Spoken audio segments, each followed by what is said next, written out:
The following program contains a topic which may not be suitable for young viewers. Viewer discretion is advised.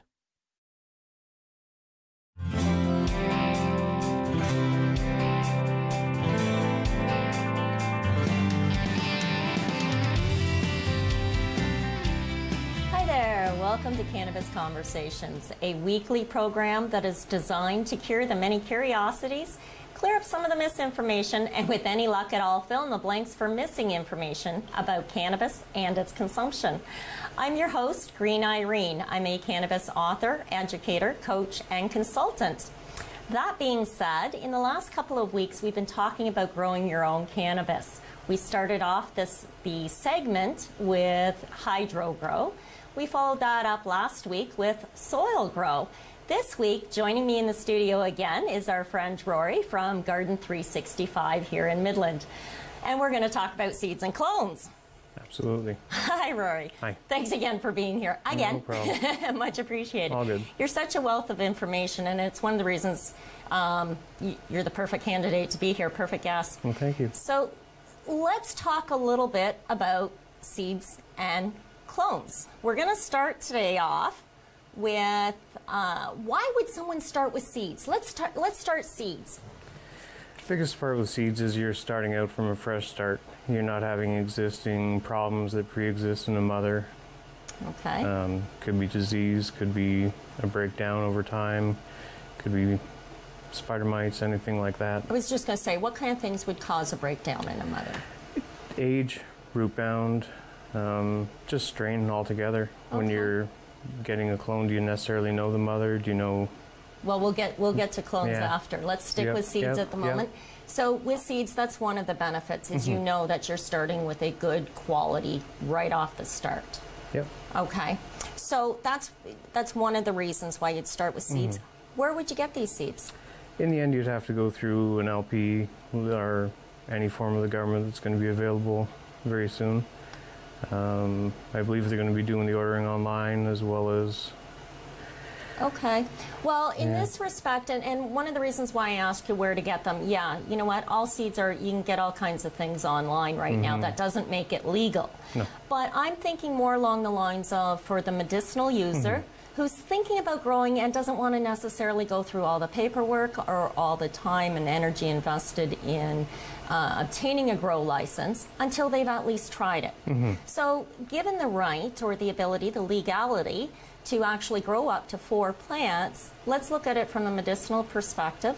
Where would I, as a medicinal user and potential grower, obtain seeds? Legally at this point, it's still an LP. That is the only source to obtain legal seeds possibly. Okay, and this is something that licensed producers do provide, but not all licensed producers not have at all. seeds. So Very you really few. have to do your homework there. Okay.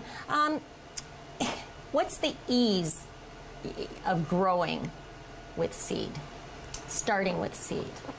In the end, the fact is you do your homework, you should know the variety you've picked.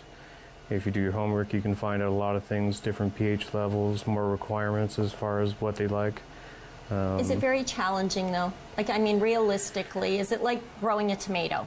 Can you put a couple of seeds in? You can, absolutely. Okay. But the variances these days are incredible between pH levels and food requirements and everything else. And that's due in part because there's so many new strains on the market, as well as all the, I mean, we've got dwarfs and we've got autoflower and so on and so forth.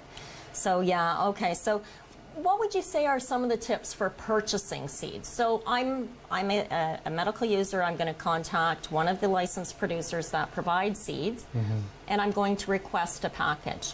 What are some of the tips you can advise anybody? So, I mean, the longer they've had the strain, definitely the more stable it's going to be. Really about homework, again. Research the strain itself that you're acquiring. Okay, and look it up at different resources. Absolutely. I mean, leafly.com, strainguide.com, all of these, there's all kinds of resources online that you can investigate any strain. Absolutely. So, okay. So now I've ordered my seeds, I've got my seeds, and I have the strain that I want for my particular condition.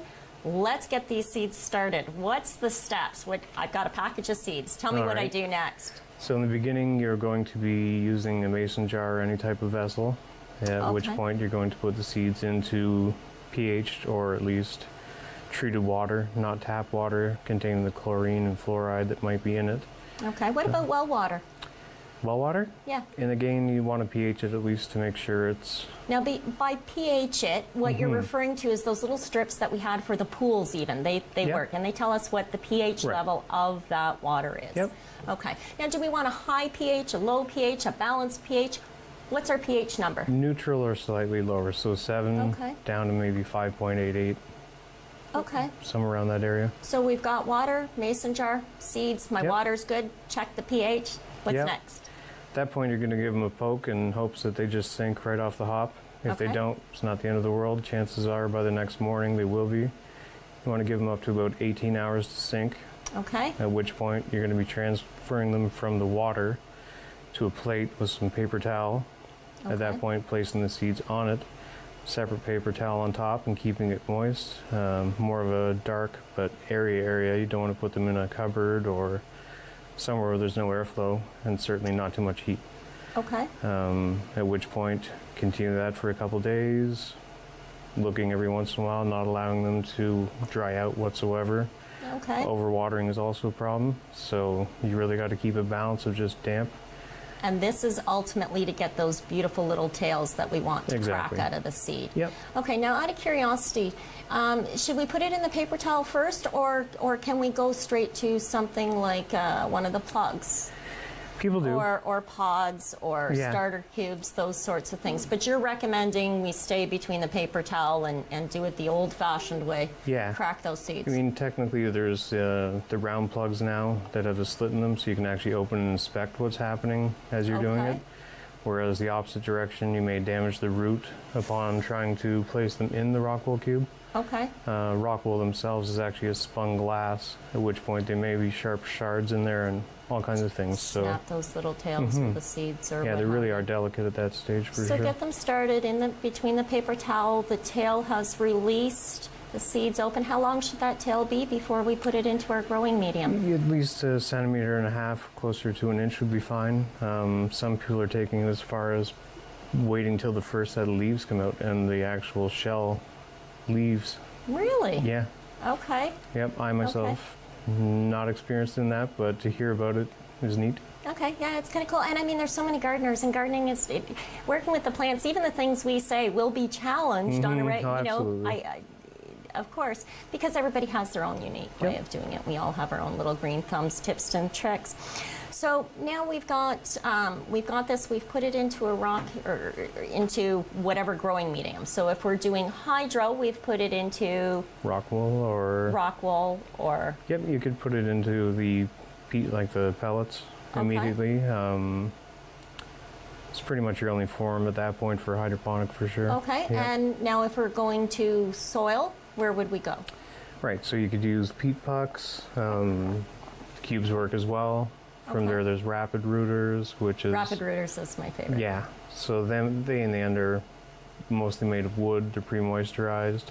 Once they start turning light, it's time to water them. Rockwool is more of a pick them up and see if they're heavy. Okay. Yep. So those are the differences between the two when you go to soil next. Okay. So we've got our seeds, we've got them started, we've got a first couple of leaves. The first couple of leaves are round. The next ones start to look more like that segregated, or I don't know what you call the term, but of the leaf, with little pinches on the end. So once those start, now we're into the vegetative state, or the vegetation state. Let's talk about that. What can I expect during that time? At that point, you're going to want to transplant into your medium of choice, whichever it is, be it hydro, be it soil. You almost want to set, if it's soil, them down low enough that you can build up enough soil around them to give them stability, because the biggest thing is they're going to want to fall over. Okay. The second thing is to introduce some form of wind to build up some strength, so the seed itself doesn't gain so much weight at the tip that it just falls over. So just strengthen the stalk, give them some sort of adversity. Absolutely. Okay. So same thing with the hydro. You'd just be building the pebbles up so far, and as it advances, putting more pebbles in to keep giving it the strength to hold up. We've just got a couple of minutes left, so I'm very quickly going to ask you, how long is the vegetation state? I know the answer, but yes? So that varies. Again, according to strain. Yeah, and then even then, you are in control of your lights in your house, so if you want short plants, you decide when you want to change. Like I said in the previous show with the ebb and flow, 8 weeks, we can turn them around that quick. If you want to grow large plants, that's up to you. Okay. You can go months. Okay, and so you're looking at anywhere from 8 to 16 weeks for the vegetation state. Yep. And then we can go into the flowering state, which takes about how long? Most strains are somewhere between 7 to 10, right around that, yep. Some that are shorter, they call it early bird, and then others that take, by my consideration, far too long.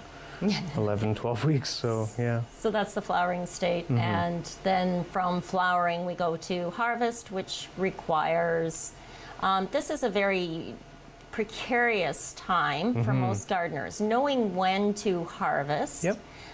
We've got less than a minute. What is the top secret to knowing when to harvest? In the end, you're going to need a magnifier to look at the terpenes or the crystals that are on the leaf. Yeah. At which point the head is clear to begin with. It turns hazy, that's peak potency. At which point it'll turn amber, which is when you've actually gone past the peak potency, but you've actually gained more weight. We've gained more weight to Yeah. it. Now see, one of the secrets I used to follow mostly was the hairs. Watch the color of the hairs turning color. And yes, getting out that 65%. microscope, or not the microscope, but the magnifying glass really does make a difference. Okay. Actually, when Gary was on the show, he had a really cool little thing to tell us about all the building blocks. I wonder how that would work for determining the trichomes, or assessing the trichomes. I'm not sure. I didn't get to see that show yet, so. Oh, okay. Yeah, well, actually, we'll be that's the show that played last week. So we're going to be cutting to break in just a minute. When we return, I really want to talk about clones and getting started with clones. For most beginners, it tends to be the easier of the two methods, whether you're going soil or hydro. Again, the most important thing for clones and seeds is the lighting. And the water. And the watering. Lighting, watering, and certainly. nutrients if necessary. Yeah. Yeah. Okay. On that note, we'll be returning right shortly after the break, and we'll be discussing starting your grow your own options of cannabis with clones.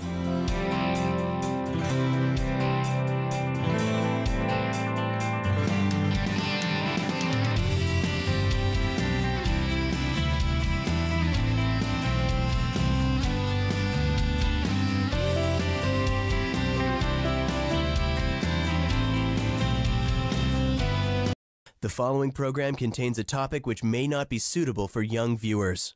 Viewer discretion is advised.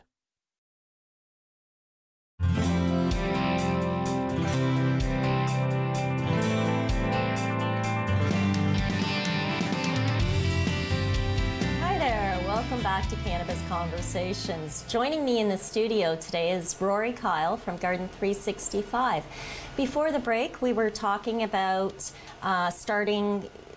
starting your grow system, your cannabis, from seed, and I said when we got back we'd talk about starting from clones. So why don't we start right there, like just jump right back in. Okay.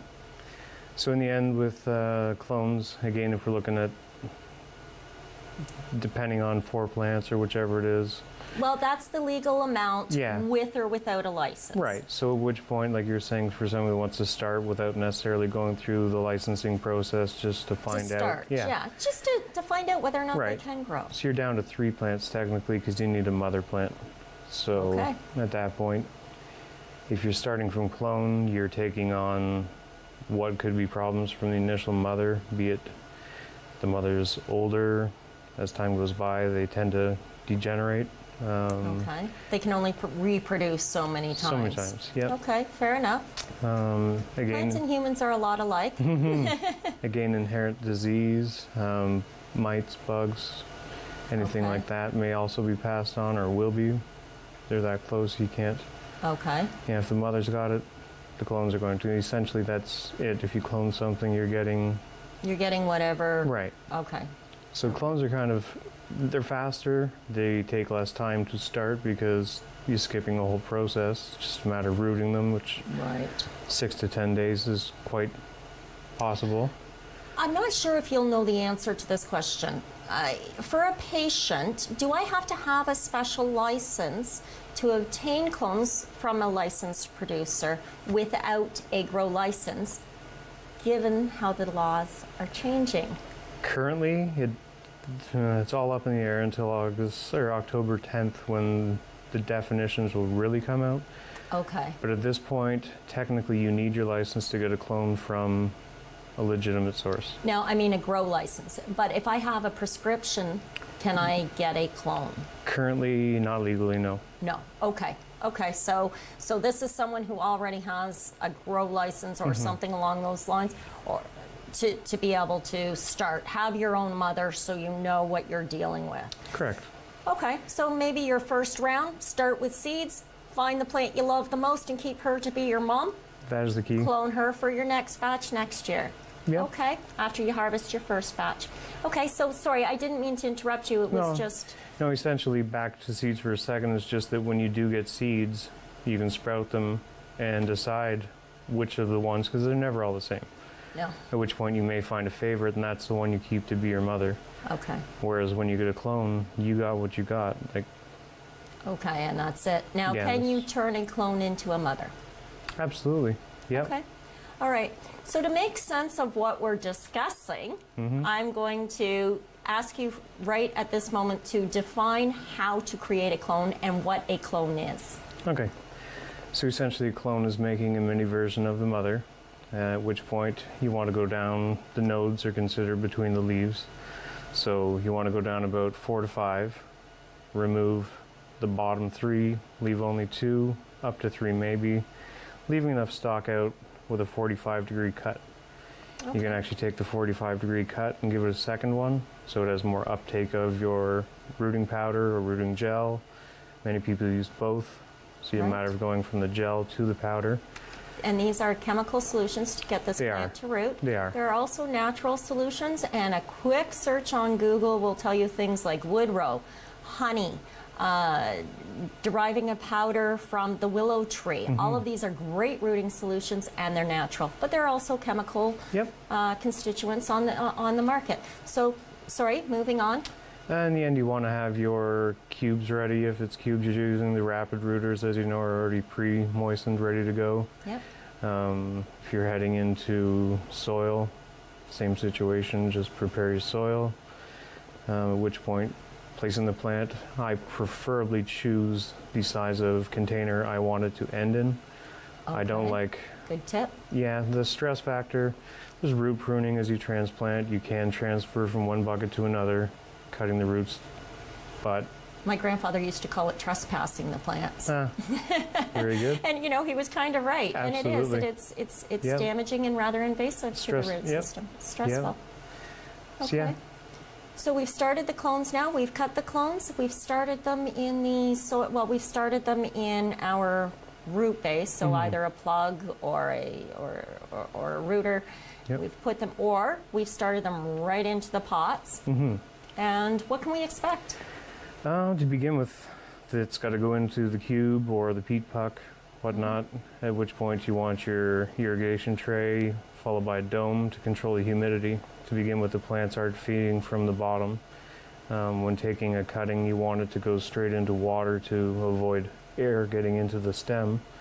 At which point, if you're doing several, then get them directly into the water, and then on to stage 2. If you're only doing one, then straight from the 45, the second cut, dip, and into the prepared plug or whatever you choose. Solution, the plugs in the end, I find the directions, I prefer to boil water and leave them soaking overnight. Okay. And softens up the rock wool if that's what you're using. And pHing it as well, because you want to make... It's essential. Oh, absolutely. The acidity in the water to a fresh plant or anything is shocking. It's definitely. Absolutely. It's morbid. Yeah, Absolutely. Okay. All right. So now we've got them in their solution. They've taken root. There's going to be a little bit of droop in the beginning. They've been stressed. They've just been cut. Yep. But now they're starting to look, they're looking like little mini pot plants, and this looks wonderful. And we start to get excited. They're going into the veg state. They've now rooted. Let's talk in more detail about that vegetation state. Okay. So again, in the end, I believe it's about 1 liter per week of veg you need your container to be. Okay. Different with hydroponics because they grow vertically as well as horizontally. But you only grow as tall as you can go down. It's equal. So vegetative can be very short, depending if you want just a quick turnover, or if you'd rather do them large, then definitely choose a large pot, and you can veg for as long as you like. But again, root bound if your container's too small, which could be root rot, so on and so forth, things you want to avoid. Okay. Yep. So I'm going to back you up a little bit on Okay. the putting them in the pots and keeping them low and this sort of thing. Keeping them in vegetation state or growing state before the flowering state is directly correlated to the amount of light that they are receiving. Correct. Correct? Yep. Okay, so the more light, the more growth. As we start to cut back that light. Also more nutrients as well. The more light you have, you'll actually find you're using more nutrients than possibly what's recommended. Okay. But yes, once you've obtained the height you're looking for in the plant, it's time to change from your 18 and 6, which most people know now, 16 so 18 daylight, 6 hours off. Dark. Yep. Okay. But the truth is there's nowhere on Earth that has 18 and 6 besides somewhere we could. Equatorial areas. Right. So 16 and 8 is perfectly fine. Okay. At which point changing it over to a 12 and 12 stimulates them, letting them know that it's fall or time to finish. Okay. Time to go into flower mode. Time Absolutely. to go Time into, to breed. Yeah. But, okay. Time yeah, to produce. Exactly. All right. So what does this look like? How do I know that my plant? Oh, she's there. How do I know that? Right. So once you've done the 12 and 12, you're going to start to see the pistils or the hairs begin to come out. Yeah. And eventually they're going to start making little popcorn-sized balls. Yeah. But from the day you flip them, just a couple of days later, you should see a difference, at which point your feeding is going to change from veg feeding to bloom. Right. Yep. Now, anybody having questions about what exactly we're talking about or trying to make sense of what these little hairs look like or these little balls or their little nub of the flowers starting, all of this information is available in the free webinar that we are hosting on August 29th at 4:20 from Gardens 365. Fully instruction, step by step. Let's take it from this level to that level and see what we get. Yep. Okay, so we're in the flower stage. We know we're in the flower stage, and if we don't, it's okay. You'll catch up. How long do we stay in the flower stage for? It's really determined by the strain more than anything. To be honest, most directions are incorrect. They often tell you that it's shorter than it is simply And because... every gardener will tell you differently as well. Absolutely. So it's Okay. really the plant that's going to tell you, and even 4 of the same type from a seed may finish at different times. It comes down to, What the breeding. plant is going to do. Again, Yeah. plants are a lot like humans, or humans are a lot like plants, aren't we? Again, the clone's identical too, but a seed may not be the same as the next seed, even though it's the same from the Right. same plant. It doesn't matter. It doesn't matter. No. So, okay. So just like 2 twins can be total opposites, Yep. so can 2 plants. Absolutely. And whether they come as clones or they come as seeds? Clones should be a direct, identical match to the mother. That's the truth. But it's the seeds when they come out, they call them phenotypes, right? But Okay. as I said, if you get seeds, you could take them to an extent where you find out which one it is you like the most, Right. eliminating the ones you don't, and carry on with that one as being your mother. Okay. Yep. Very good. Okay, so now we've got our flowers. They're big. They're in full bloom. We've used the magnifying glass. We've checked, Yep. and we're all ready to go. We chop them down. What's the next step? Well, first, do we chop them down? In the end, you can go, say, the first day or 2 with just not watering them. Okay. That'll help take some of the moisture content out right off the hop. Okay. Lots of other tricks beyond that, but definitely no time for that. No, these are all the tips and tricks that we will be offering in that webinar. Absolutely. So in the end, people believed in the hang drying method for years, which actually turns out doesn't do anything. There's no THC in the stock that's going to end up in the end product. So this is controversial to my studies and my teachings, so you know. It's okay. No, it you know what? It challenges me to look at it a little bit further. And this is so important. Information is power, and there's a lot of information out there. Some of it's misinformation, and with new studies taking place today, we're learning a lot more than just regurgitated opinions. Absolutely. We're learning the science behind it. Yeah.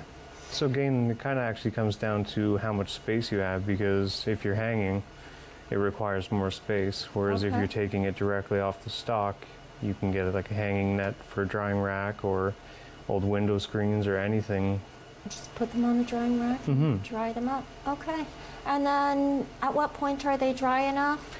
How would you tell a quick tip? Immediately they're going to turn crispy, but that doesn't mean anything. In the end, they're going to need to be contained until... About 10 days. Shaking them up every couple of days, making sure they turn over. This